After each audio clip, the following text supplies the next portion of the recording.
Comores, l'ancien président Ahmed Abdallah Sambi a été inculpé et placé en détention dans le cadre d'une enquête sur des détournements de fonds opérés lors d'une vaste fraude au passeport.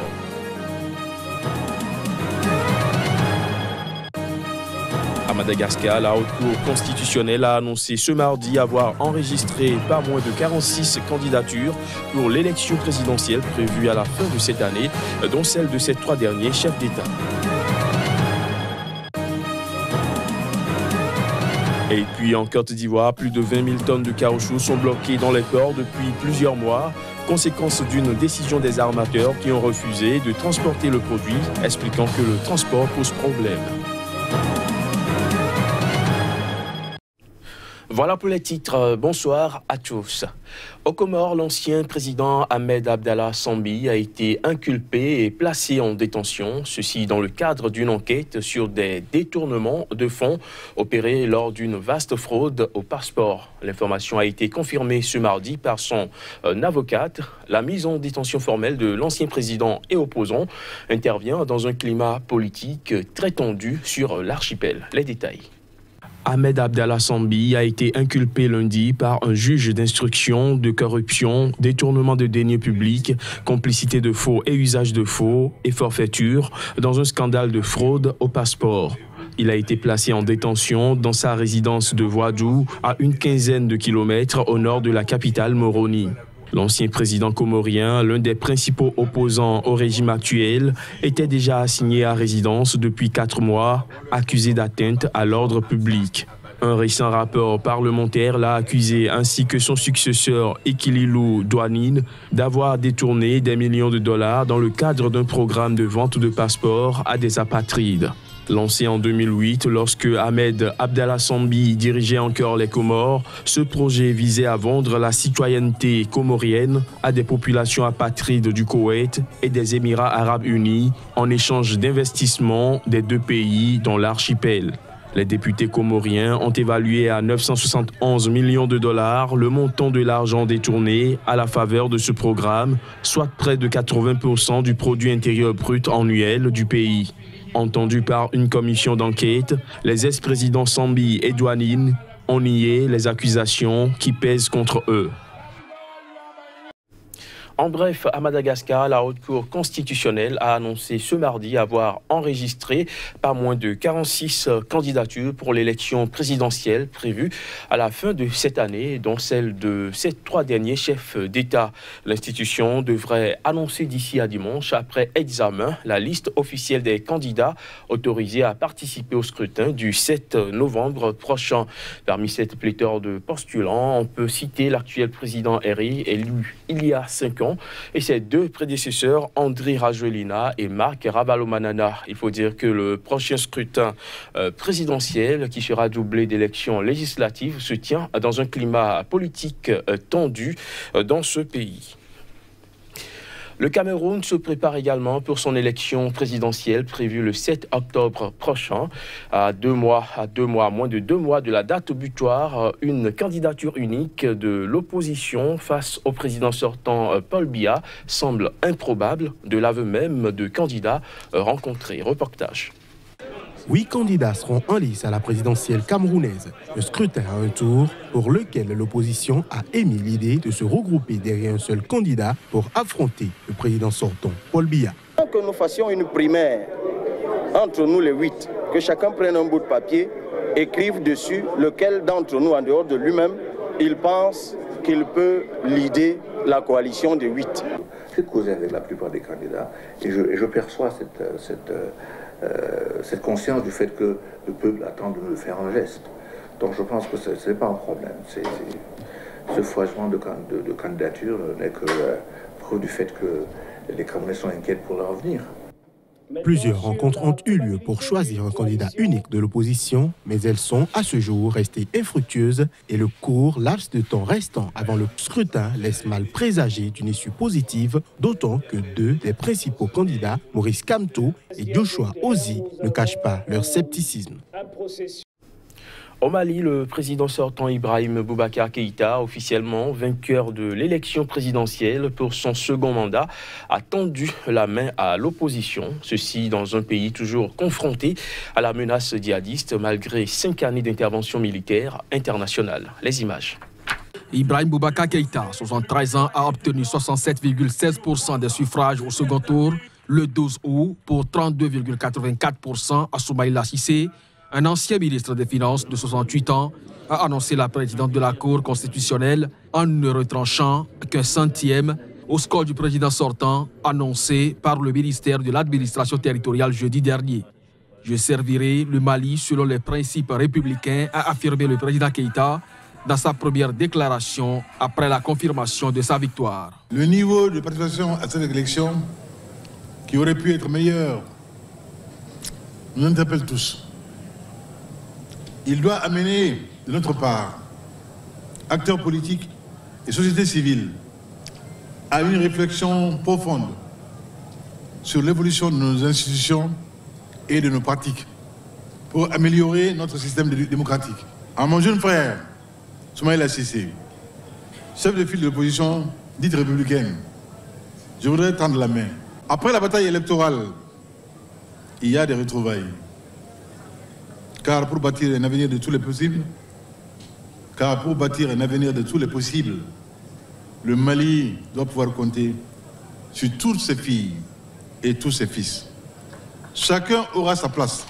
Avec ses 41,70% des suffrages récoltés au premier tour, il disposait d'une confortable avance sur Soumaïla Cissé, 17,78% lors d'un second tour qui n'a pas passionné la population. Le taux de participation n'ayant été que de 34,42% au second tour selon la Cour. Soumaïla Cissé, qui à la présidentielle de 2013 avait rapidement reconnu sa défaite face à Ibeka, avait cette fois rejeté catégoriquement les résultats provisoires. Selon ses calculs, il a remporté cette élection avec 51,75% des suffrages. En Sierra Leone, le président Julius Maada Bio a lancé en début de semaine à Freetown son programme pour un enseignement primaire et secondaire gratuit à partir de septembre. Il concrétise ainsi une promesse de campagne dans le cadre de la dernière élection présidentielle qu'il a portée au pouvoir. Reportage. Une éducation gratuite, c'est l'une des promesses du président sierra-léonais lors de sa campagne pour l'élection présidentielle. Une promesse devenue réalité quelques mois après son élection. Julius Maada Bio a annoncé que 3 mois de son salaire mensuel seraient versés en faveur de ce programme pour une éducation de qualité pour tous. Les montants n'ont pas été précisés. C'était au cours d'une cérémonie officielle dans un centre de conférence de la capitale, Freetown. Le président a aussi indiqué que les frais de scolarité et de fourniture seront à la charge de l'État avec ce programme et a menacé d'amende, voire d'emprisonnement, les parents qui n'enverront pas leurs enfants à l'école. Le dirigeant sierra-léonais avait annoncé en mai devant le Parlement que l'enseignement dans le primaire et le secondaire seront gratuits à partir de septembre. Selon un rapport de l'UNESCO en 2015, la moitié de la population âgée de plus de 15 ans est analphabète dans ce pays. La Sierra Leone, rappelons-le, est l'un des pays les plus pauvres au monde malgré la présence de gisements de minerais et de diamants. Il tente de sortir des reliques sociales et économiques d'une longue guerre civile et, plus récemment, de l'épidémie d'Ebola qui a tué 4000 personnes entre 2014 et 2016. En Éthiopie, les médias étatiques ont annoncé l'arrestation de plusieurs personnes lundi par les forces de sécurité. Ces personnes sont accusées d'avoir mené des actions illégales dans la région Oromo, une région en proie à des troubles. Plus de précisions à travers ces images. Elles sont au total 171 personnes appréhendées par les forces de sécurité éthiopiennes pour des actions illégales dans la région Oromo. Leur arrestation est survenue à la suite d'affrontements ethniques. Selon le porte-parole par intérim de l'Oromo, cité par la radio-télévision étatique Fana, les suspects sont accusés d'incitation à la violence, d'appropriation de terres de pillage et d'attaques à motivation ethnique. La région Oromo est en proie à des troubles. Plus de 800 000 personnes ont fui les violences le long de la frontière entre les régions Oromo et Somalie dans le sud-est de l'Éthiopie durant le seul mois de juin dernier, selon le Bureau de coordination des affaires humanitaires des Nations Unies, OCHA. Une première vague d'exode avait eu lieu lorsque des combats avaient éclaté en avril dans cette zone. Selon l'OCHA, la région Oromo a été le théâtre de près de 3 ans de manifestations antigouvernementales des Oromo qui se sont marginalisés par le gouvernement. L'arrivée au pouvoir en avril dernier d'un Oromo, le Premier ministre Abiy Ahmed, a fait diminuer les mouvements de protestation. Ahmed a lancé des réformes politiques, libéré des milliers de prisonniers politiques et contribué à retirer des groupes rebelles d'une liste d'organisations qualifiées de terroristes. Au Maroc, le gouvernement a décidé lundi de rétablir un service militaire obligatoire d'1 an. Sont concernés par ce programme d'intérêt civique tous les jeunes âgés de 19 à 25 ans. Les détails.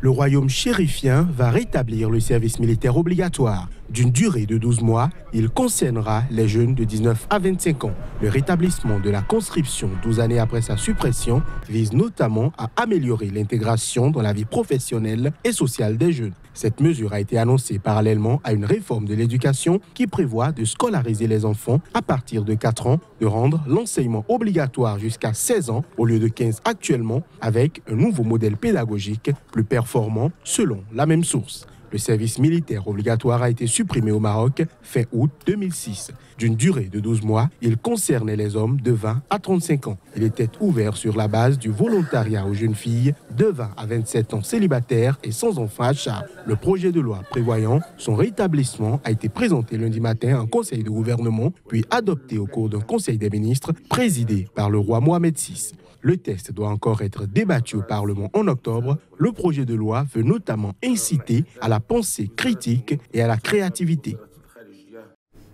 En Côte d'Ivoire, plus de 20 000 tonnes de caoutchouc sont bloquées dans les ports ivoiriens depuis plusieurs mois, conséquence d'une décision des armateurs qui ont refusé de transporter le produit, expliquant que le caoutchouc est trop humide et son transport pose problème dans les bateaux. Une situation qui fait craindre des manques à gagner pour la filière. 20 000 tonnes de caoutchouc sont actuellement stockées dans les ports d'Abidjan et de San Pedro, en attendant que les armateurs puissent les évacuer vers l'extérieur. Si cette production n'est pas conservée dans de bonnes conditions, les pertes risquent de faire baisser toute la production nationale et plonger la filière dans une grave crise. L'Association des exportateurs de caoutchouc naturel de Côte d'Ivoire s'inquiète de cette situation, surtout que le manque à gagner est assez important pour la filière et estimé à 200 millions de francs CFA pour les exportateurs uniquement. Selon l'Association des exportateurs ivoiriens du caoutchouc naturel, ce blocage des exportations est le fait des armateurs qui estiment que le caoutchouc trop humide salit les bateaux et peut contaminer d'autres produits consommables.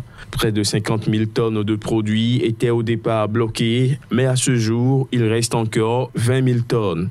Face à cette situation, l'Association des exportateurs de caoutchouc naturel de Côte d'Ivoire ne peut plus acheter de caoutchouc chez les producteurs pour l'acheminer vers l'extérieur. Chose qui inquiète les producteurs ivoiriens car les récoltes d'EVA risquent de s'accumuler. Fin de ce JT, merci de l'avoir suivi.